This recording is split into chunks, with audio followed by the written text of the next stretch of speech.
ایمان والے کے لیے جو اصل کام ہوتا ہے دین میں، ایمان میں، دینی زندگی میں، وہ سلوک کا ہی ہوتا ہے۔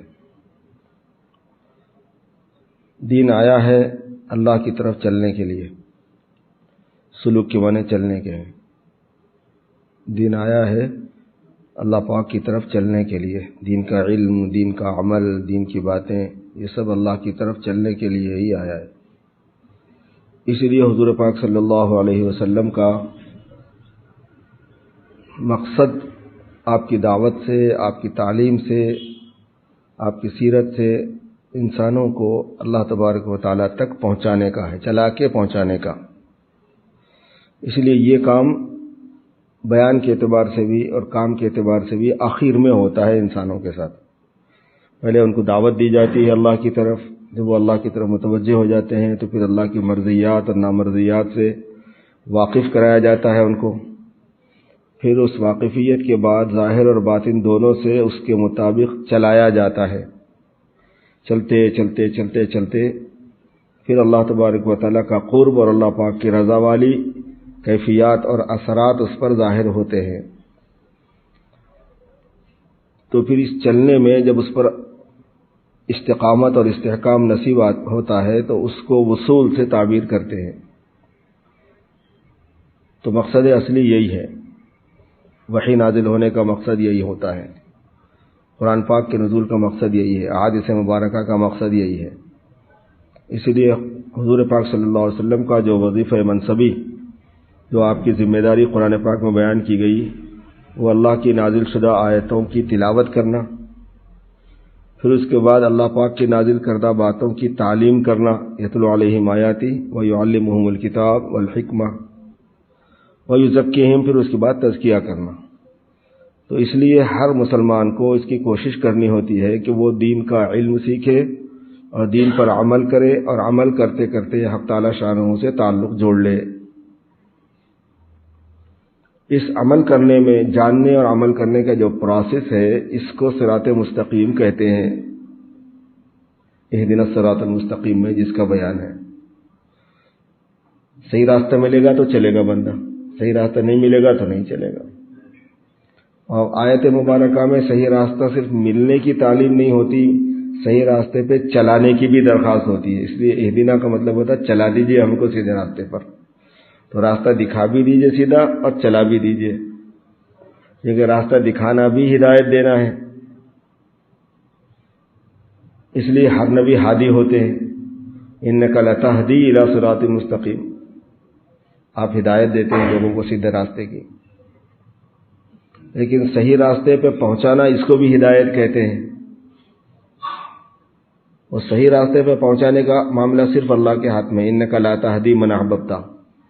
تو ایک جگہ حضور پاک صلی اللہ علیہ وسلم کو ہادی فرمایا گیا، ایک جگہ یہ فرمایا گیا کہ نہیں، یہ کام آپ کا نہیں ہے۔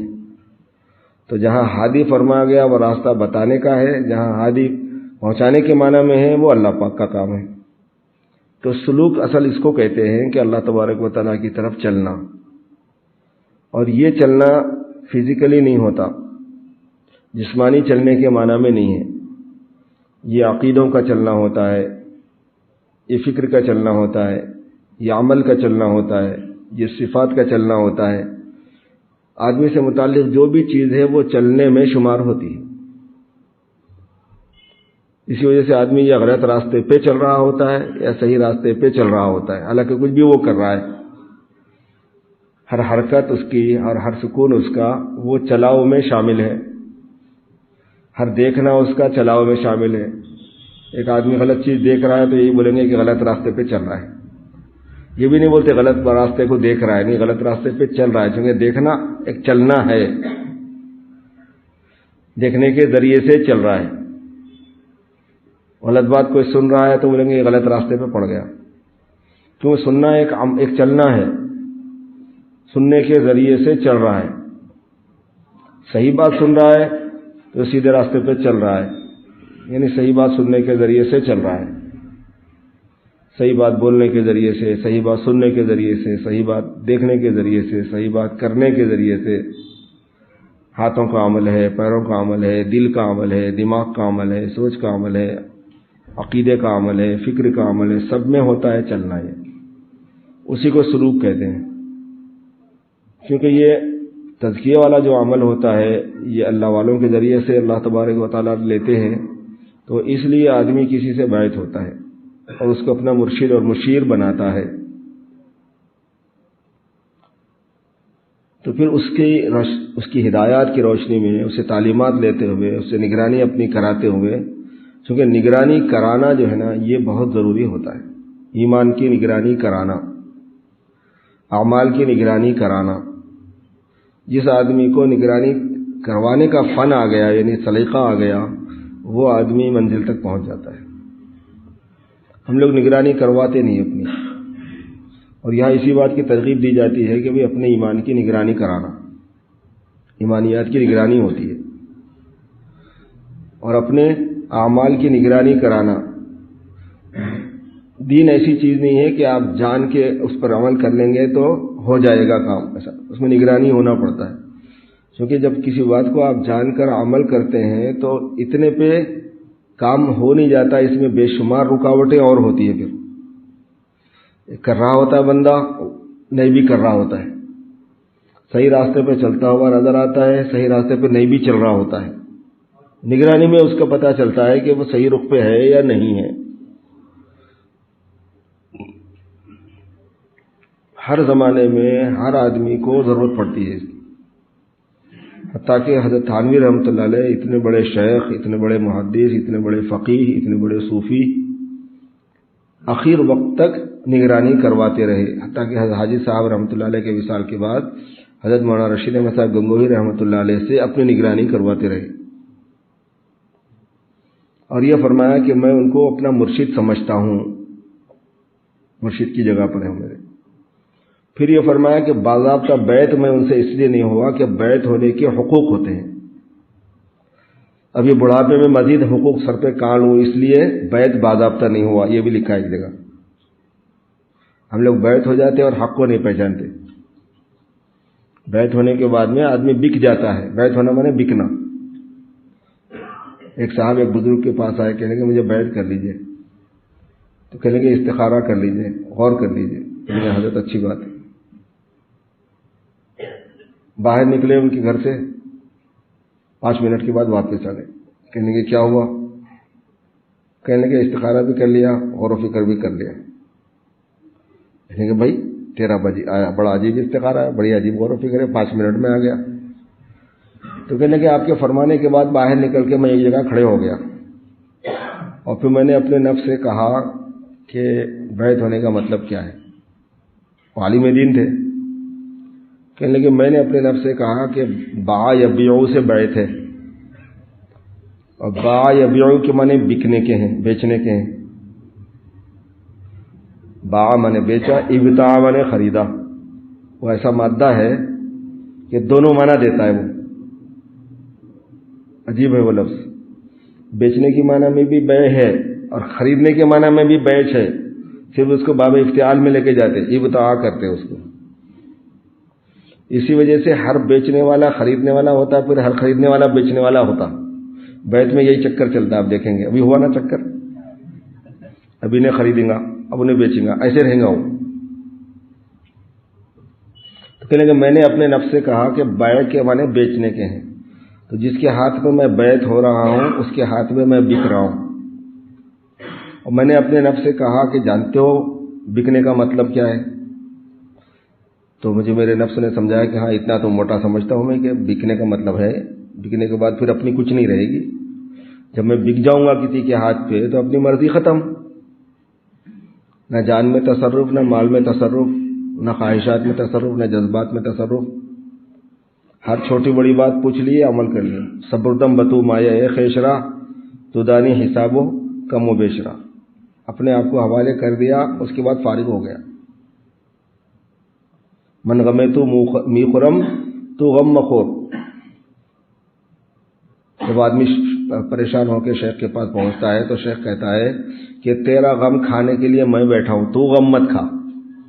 من غمے تو می خرم تو غم مخور، تو غم کھانے کی ضرورت نہیں، تیرا کام تو بس یہ ہے کہ میرے حوالے ہو گیا اب پوچھ لینا کر لینا. سب سے زیادہ عافیت اس آدمی کو دیکھا میں عافیت میں جو اپنے شیخ سے پوچھ کے عمل کر لے اور دھندا پالے نہیں اپنے دماغ میں کہ کیا کرنا ہے کیا نہیں کرنا. بہت فارغ رہتا انہیں، بڑے بڑے فیصلوں میں فارغ رہتا، مالیات میں، کاروبار میں، شادی بیاہ میں، بیوی بچوں کے مسئلے میں، اپنے ذاتی معمولات میں، اندرون کے حالات میں، نشیب و فراز میں. آدمی کے اندر بہت نشیب و فراز چلتے رہتے ہیں، کبھی شر کی طرف میلان، کبھی خیر کی طرف میلان، کبھی کنفیوژن، کدھر جانا کدھر نہیں جانا، کیا کرنا کیا نہیں کرنا. جب آدمی چلتا ہے نا تو اس کو بڑی الجھنیں پیش آتی ہیں اور اس میں پوچھنا پڑتا ہے. اس لیے جو آدمی نہیں پوچھ رہا اس کا مطلب انہیں الجھن میں نہیں ہے، اور جو الجھن میں نہیں ہے اس کا مطلب انہیں چل رہا نہیں.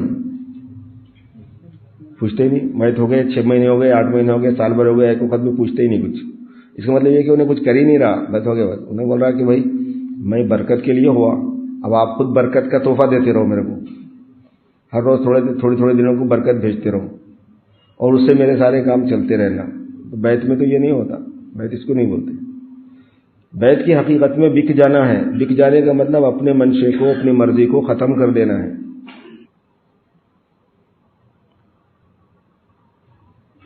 اسی وجہ سے جس سے بیعت ہوتے ہیں اس کے بڑے حقوق ہیں.